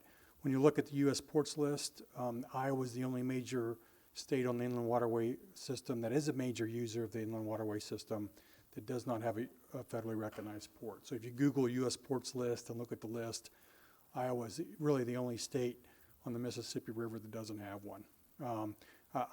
And just to clarify, Wisconsin does not have a federally recognized port on the Mississippi, but they do on the Great Lakes. So if you look at all the states up and down the river, Iowa doesn't have one. So I told some folks in the Quad Cities that I would help volunteer my time to create the ports of eastern Iowa and western Illinois. And it just involved county resolutions. Muscatine signed on to that. And we submitted the application last month. So in about 4 months, we should hear back from the Corps of Engineers. And I anticipate we'll get approval to be a federally recognized port. And what that area, it's like a metropolitan statistical area. So it's not really owned by any county. There isn't headquartered in the Quad Cities or in Keokuk or Dubuque. It's just everyone gets the benefit from it. And this is a case where, and Carl talked a little bit about, there's a lot of bulk terminals outside the city, but this is an opportunity for the rural areas that have a lot of the bulk terminals to kind of join with the communities along the river, come together and form a port. The real tonnage, the bulk tonnage is, of course, on the terminals, the ag terminals. So anyway, the application was submitted. By September 2020 of this year, we should be able to see Iowa being on the U.S. ports list. 90% of Iowa's port infrastructure is concentrated in the 7.5 counties from Dubuque to Keokuk, and so that's the area that we captured. If you look at the amount of tonnage that's shipped, Iowa ships about well over 6 million tons, and on the river, and that makes it about the 20th largest inland port in the United States and about the 68th largest port in the U.S., counting coastal ports. So it's larger than the Port of Miami, larger than the Port of Brownsville, Texas, larger than the Port of Vancouver, Washington. So it does put us on the map. So, and I'm just here because Carl asked me to come. I just want anything that the city of Muscatine decides to do or the county decides to do, and I can't talk to the business case or anything. I don't know any of the details, but it will not conflict at all with what we're doing with the port statistical area. It will just be nested in the port statistical area. But everything's moving along pretty nicely with that. 14 of the 15 counties signed resolutions really quickly. One county is still deliberating. That's fine. So the application went in, and we should get, hopefully, the Corps will approve the 14 of the 15 counties here soon, and we should be on the map, as you will, for having a port for the first time in the history of Iowa, a U.S. port and a recognized port. So, any questions on that from anyone? Okay, and I'm volunteering my time. I think I might have mentioned that, but I'm just volunteering my time to do this just because I felt like it needed to be done, and it's something I could do to help the region I live in. So that's it. Anything, Carl?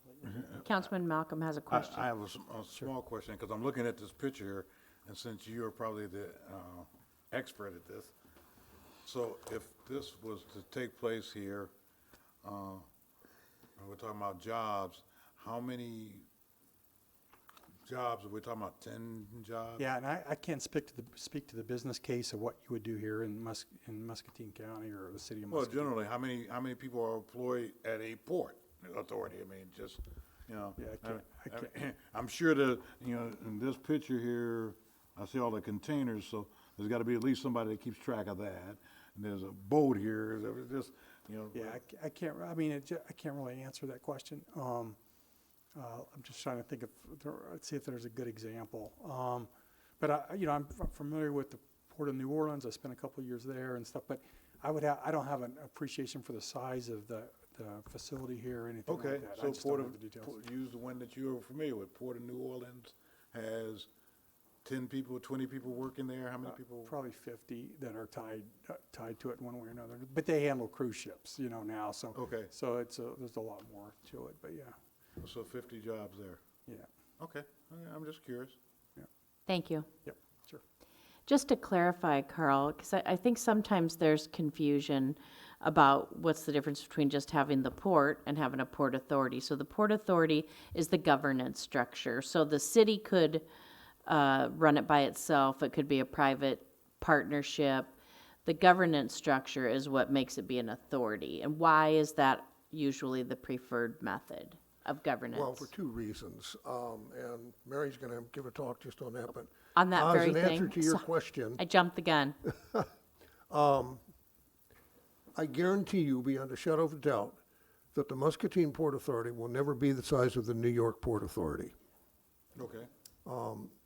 How big is it going to get will depend on what you people do and how they get started and how it's gone on.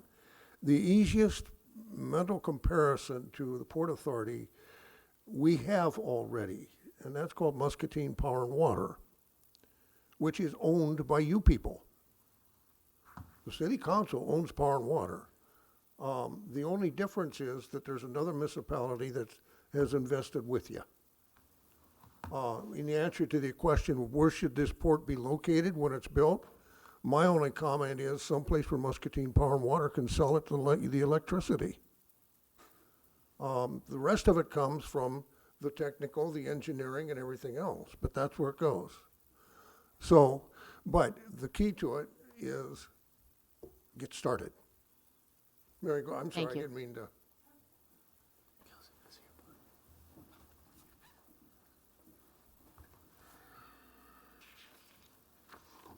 My name is Mary Byers, and what I am going to tell you, I'm not used to talking into a microphone. Mary, pull it It's down. okay, you can, Is that better? Yeah. Okay, thank you. Should the council decide it is recommended that this effort be undertaken very quickly, what we'd like you to do is to have the city of the Muscatine planner, the city planner, to request to contact the other municipalities such as the County Board of Supervisors, City of Fruitland, West Liberty, Wilton, and et cetera. And with this, this would be your second, which they, you need, in the creation of the Port Authority, and then report back to the council in depth in the meeting in April. Then what we would like is arrange for a joint meeting in May with the other subdivisions for a depth meeting on the creation and implementation of the Muscatine Port Authority. In other words, the beginning. Appoint a special informal volunteer committee of the mayor and council to monitor the progression of the effort for a Port Authority implement. So basically, yes, there's got to be research to do this. You do have to contact another place, and this way you can see how it will grow. As Duffy had done, she has set all the benefits. So we are urging you to start now. thank you. Carl, did you have any final words? This is, I think that council's going to certainly want to read through this and get as much information as they can. Did you have any? The major portion of this handout is the Iowa law. Okay. It's the Iowa statute pertaining to Port Authority, because previously there were so many false rumors that were floated around. Excuse me. They said, oh, well, it's going to drain our tax dollars. No, the Port Authority can, what the Port Authority borrows in revenue bonds does not reflect back on the city, period. It specifically states that in the law. Now, the city is, or the state of Iowa is in the process and has a bill before the legislature now that addresses primarily leases that the Port Authority says. Because, in effect, the Port Authority could, as an example, I'll pick on manufacturing that makes widgets, decide that they're going to ship exclusively here, so they want to build a 1.5 million square foot warehouse. And or they'll do the bulk shipping, transshipping, and everything else. The Port Authority then could borrow the money and lease that building to them for a profit, and this would give the Port Authority additional cash flow. This is how it can grow. But the law allows this, but what happened previously is there were just so many. There was supposedly a feasibility study done, and it cost the city $20,000 or $80,000 from the state and all that stuff. One thing I think that we need to talk to is on this 15 county Port Authority this Port Authority will come into that as well, as it gives federal recognition and it opens the door wide open for federal grants. And that's another huge, huge step. So, and the other city that you can put your best salesman's hat on and get to come with you on this, the other city's got to agree to that too. That's the reason we'd like to see it get started and set a definitive date on getting back with it. Do you have any questions? So the actual authority is the governance structure, much like Muscatine Power and Water is owned by the city, but they have a board of trustees. So it would be the same way the Port Authority would have a board that ran it, even though it's still owned by the city. So the city wouldn't manage the day-to-day business of the port.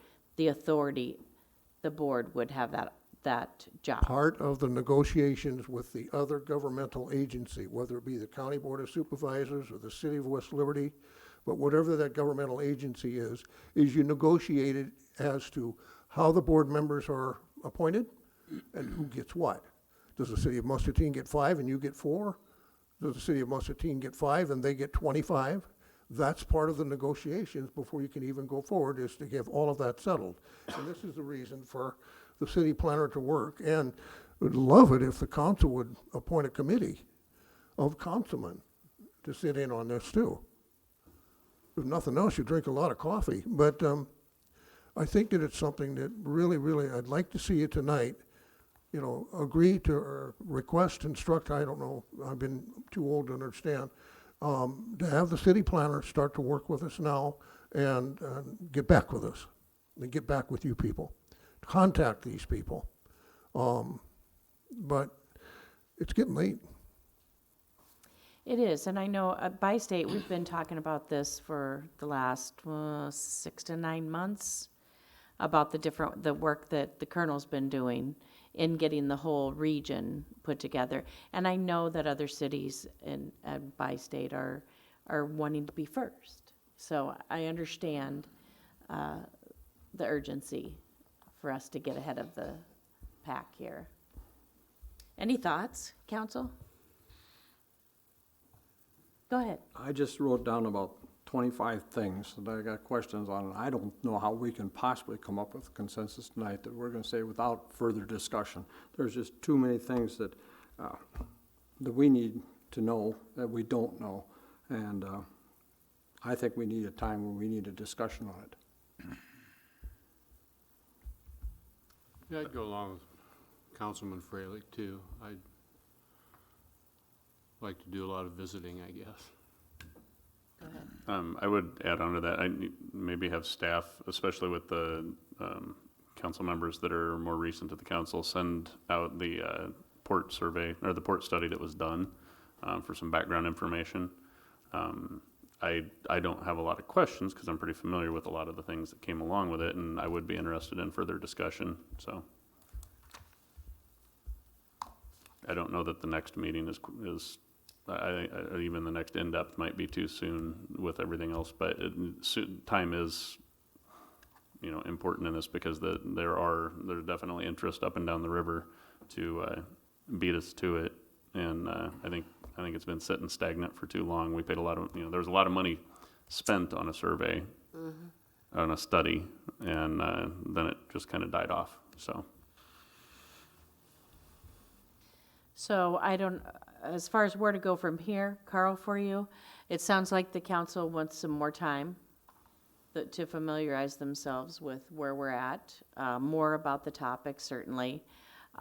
Perhaps we could look at the April in-depth to come back, and maybe we will know a lot more by then. And I wonder if in the meantime, you could start talking to other entities and see their interest. Yeah. I'm going to interject real quick here. I don't think that's appropriate for him to do. I think that's something that we need to come up with He and could then go have. talk to, they could do it without us. I mean, Well, Fruitland I could do have their to own, also or, say that They could. I just mean, I don't think that we should direct him to go do anything. no, not on our behalf. Right. No, I'm not saying Okay, that, as long not as on that's our clear. behalf. As long as that's clear. Yeah. Okay. But you could be asking if there's anybody else interested, in case have. council decides not to. I already have talked to people individually, elected individuals. Okay. And yes, there is interest. But like you, before you make a decision like this, you've got to be educated in what you're talking about. And the only way you're going to do that is to take in, believe me, if any of you have a problem getting to sleep at night, reading that Iowa law on that thing will put you to sleep real quick. But it is very precise, it is very concise. And yeah, I'll keep you advised, and I would assume the city planner would as well, as to what's coming out of the Iowa legislature this year in terms of that leasing. It's in subcommittee now, and I don't even know if it'll make it out of there. But that's primarily that of leasing with the Port Authority. But to come back at the April meeting would be, that's in effect what I've said with the outline that I picked in terms of suggested agenda. Like I say, the key is to get it done, but you've got to, before you make a decision, get yourself educated on it. And by state, and Robert has, they're proceeding forward. Quite honestly, they're going to do it with or without us. The difference is that if they do it without us, then we probably won't get the physical port, and that is what gets us more employment. Gets us more buildings, more tax base, et cetera, et cetera.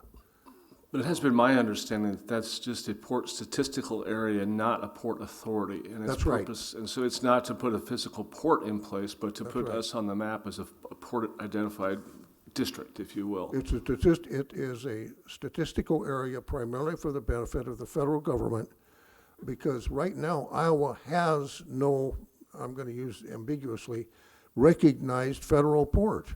This opens the door for us to be able to establish a port authority, the statistical area. We could do that. We've been able to We do that could, for all along. yes, we so- could, Yes, we could. But this certainly, all the work they're doing certainly lends to it as well. So I think we can spend the next month familiarizing ourselves more, and if you have more information that you would like for us to be reading as well, please feel free to send that through via email so that we can be reading that. We'll read through all of these things and All right. and May I get email it to you? get this. Okay. Pardon me. You can send them to Greg and he can disperse them to all of us. And if you have any questions, if I can't answer it, I will definitely tell you where to go to get the answer. I'm not the sharpest tack in the box. We got a guy sitting down there that's a lot better at it with core experience and everything else. But any questions? Thank you. Thank you, we appreciate it. All right, we are out of agenda items, so Councilwoman Gordon, do you have anything tonight? Nothing tonight, thank you. Councilman Hopkins? Oh, man. Councilman Gendrich? No. Councilwoman Brockert? Yes, the Riverbend neighbors meet Monday night at 7 o'clock, Fire Station number 2, and everyone's welcome. Councilman Malcolm? Just one thing, Your Honor. Happy birthday to you. Thank you. Thank you. My face turned red. Councilman Freilich. There is a job fair on the 14th at the public golf course, and there's lots of jobs available in this city. I'd sure like to see people show up and fill those jobs. I can cross that off my list now. Oh. Councilman Brackett. I was going to point out that it's someone else's birthday today as well. Yes, it is. Didn't want to miss out on that, Councilman Gendrich. Councilman Gendrich. Also wanted to just reiterate to folks, don't pay attention to what's being said by official sources in regards to the COVID-19 virus. We don't need to buy out all the toilet paper in town. Too late. I bet Menards or some other place like that still has some bidets in stock, if there's no toilet paper. But seriously, it is a serious matter. I am not making a joke. I'm not making light of it. I am just trying to bring attention to the fact that we do need to use caution, use sense. If you don't feel well, don't go in large groups. If you see me and normally I would walk up and shake your hand, don't be offended. I'm not going to do that now. I've been trying to turn down as many handshakes as possible lately. And consider the folks that are in the serious impact group, people with suppressed immune systems, people of a certain maturity level, I will say. And be cautious of that, because it could impact them much more seriously. There's a lot more information coming out about this all the time. Don't look at me like that. I'm not digging a hole. It is very serious for people as they get older. This virus has shown so far to impact them much more seriously. And what I'm trying to get across is there's a lot of misinformation out there about it. There's a lot of rumor and there's a lot of other bad things being stated about it that take away the severity of the situation. And it is something that is not the same as other viruses. It is not the flu. It is not like the flu. It is not like other coronaviruses. So it is something that we need to understand that there are unknowns that will come out of it and to use caution and use sense. So that's all. Thank you. Thank you. Greg, Cinda? Madam Mayor, were you going to talk to the school's announcement today? Were you going to speak to that? No, go ahead. So the school district put forth an announcement today, a release of how they're going to handle the virus and what that could mean to the school district. We posted it on our Facebook and our website today. I kind of thought I'd read it to you, but I'm going to spare you that. But it is on, we've given it to the council members up here. But please go out and take a look at that. It's fairly in-depth in what's going to happen up into, including closing schools upwards of 14 days. So it's a significant step. We as staff are also looking at what we need to be doing for ourselves, what steps we need to be taking to ensure that we are able to provide services. And so I appreciate you saying that we need to be cautious of it and be aware that it's out there, because it is real, and we need to be sure we're ready for it. Thank you. I just had a few things. Our city guests next Tuesday are John DeBeat with the Sister Cities and Megan Francis on the upcoming Alzheimer's Walk. Councilman Freilich talked about the job fair, and the Art Center is looking for the ugliest bridesmaid dresses that we all know and love. So they're putting together some displays and some pieces. So if anybody has an ugly bridesmaid's dress, and if you have a bridesmaid's dress, it's obviously ugly, because they all are. So just drop them off at the Art Center if you could. They are really looking to put some of those together. And then lastly, just to reiterate, on Tuesday, March 24th at the Discovery Center, we are going to be meeting at 7:30 with the County Board of Supervisors and talk about the levy. Hearing nothing else, do I have a motion to adjourn? So moved. We're adjourned.